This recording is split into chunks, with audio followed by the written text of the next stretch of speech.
us and show us what they got, basically. No, I would definitely agree. And the next map is going to be Legacy of the Foe Fire. Again, the Guild Lord mechanic here and here. Very, very crucial as we saw last match. Very, very close here. Let's take a look at the split.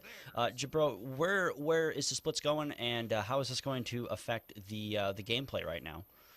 Well, if I've just looked at blue specs, and the NG is in fact their bunker healer. So he's going to be heading to mid. He's got the thief with him, so we've got the tank, we've got the bunker, and we've got the burst right at mid, and we've got three guys from blue running over to waterfall. Only one thief at waterfall.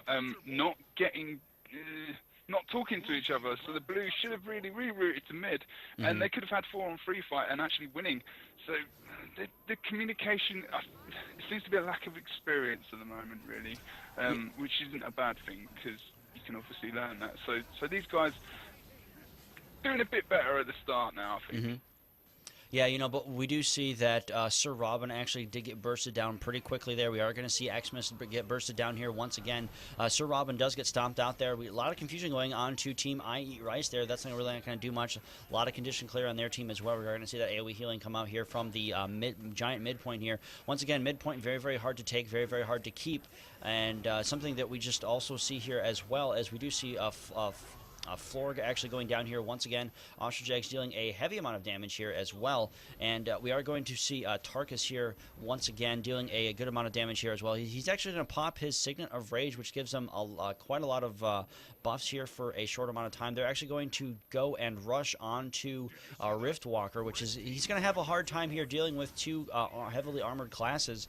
A lot of AoE damage going out here onto Riftwalker. Riftwalker not in the best really kind of position here. Unfortunately, he is actually running Signet of Regeneration, which is really interesting for a dagger.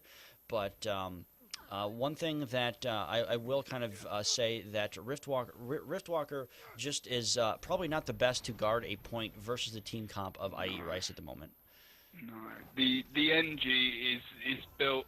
The NG spec is probably the most solid out of the team, and he is their bunker. I play very, very similar spec on my engineer. Actually, it is very, very solid. You can actually do a lot of damage. Unfortunately, it looks like he's gone down the condition route rather than the power route for the build that I'd use. I go probably more for a power NG. He's using his mines as heals. He's dodging. He's getting an extra mine on the heal. So he's got a pretty damn good spec there, actually. Not many NGs play that spec at the moment. They're starting to now. Starting to realise this spec is around. But the rest of the team, there's a lack of communication. This is an inexperienced team. I don't know anything about these guys, but I can tell it from this. But this is the kind of thing we want to see in SPVP. We want to see new teams. We want to see new guys coming in. So it doesn't matter how well they do. Fair play for getting involved and fair play for signing up. At the end of the day, they had the balls to sign up, and they've got through to this point. So we're doing good.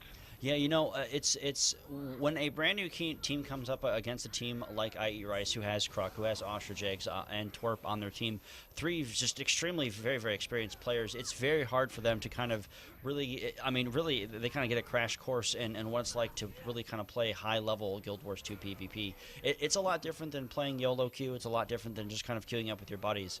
The amount of experience that these guys have under the belt and just how they can actually kind of see skills coming and just really kind of predict on when to dodge, where to dodge, and kind of what to do is just very, very phenomenal and very apparent right now as IE Rice in just a commanding lead, 3 cap to about 300 points, and the unfortunately Fort Aspenwood does have 43 points under their belt. So they have been putting up a good fight there, and they have been doing a very excellent job. But as you said, they are a very inexperienced team, and we do very much look forward to them actually in other tournaments because if they're able to put up this much of a fight versus these experienced players, I think they're going to do very, very well. Yeah, I mean, I would like to see from Blue. I mean, if they might hear this a bit too late if they are listening, but just group up as a 5, get involved in the team fights, and just see how they can do in a big team fight. I don't think they're going to win the match or go through to the next round. I mean, obviously anything can happen, but at the moment the way the game's going, it's just not going to be that way. but they are doing quite well. I mean, it could have been worse, you know. It could be 0 points. They have got points. Mm-hmm. They've managed to cap their home. They're getting out there. They've got a kill or so. But yeah, I mean, like you say, this is the difference, and it should be this way. I mean, you get experience, and you should be able to beat a team pretty dominantly if you've been playing for a long time against a team of essentially guys who've been maybe playing for a month or so as a team. This game's been out for a year and a bit. I mean, there's all the different map builds and there's learning these builds and different stuff. But at the end of the day, if you can't work together as a team, it don't matter if you're rank 1 in solo queues. That ain't gonna matter squat. It's your communication and it's your teamwork. And teams like Ace, Twerk, they're showing this, and they're going to be the teams to watch for the future for sure. No, I would definitely agree. And we are going to see the final kill onto the Guild Award, a 613 point to 430. 43 at 430. 43 point, and that is going to be the game number 2 for I Eat Rice. And they are going to move on to the semifinals. And we're going to come up with